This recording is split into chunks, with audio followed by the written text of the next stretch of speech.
Even though the time the Israelites spent wandering in the desert was a difficult time, it was also a time where they saw God act in their lives in incredible ways.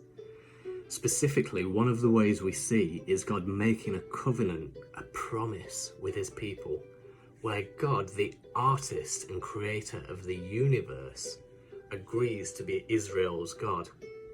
And the Israelites, a group of former slaves, through Moses, agree to be God's people. Now, part of this covenant is agreeing to keep themselves as a nation set apart for God. And this means to be holy, because God himself is holy.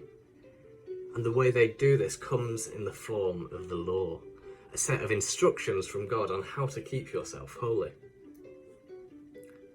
Now, I believe we can take great comfort from the story of the Israelites in the desert when we think about ourselves in lockdown.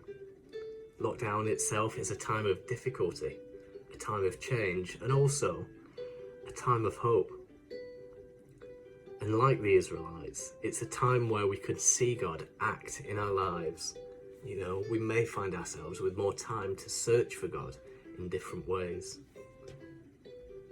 But like the Israelites, it is also a time where we could make that covenant with God, where God promises to be our God, and we can promise to be his.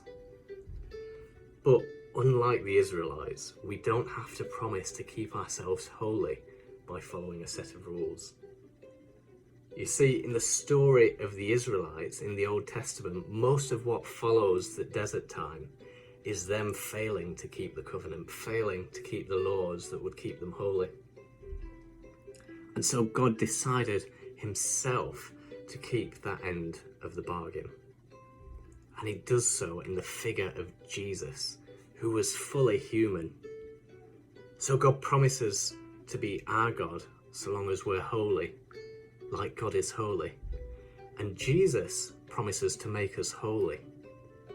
So all that's left for us to do is to promise to be God's in the name of Jesus. And that promise still does have its challenges. It's not all plain sailing from here, but it comes with everything that the loving Father who created everything in the world brings to the table. And in my opinion, that's a promise worth making.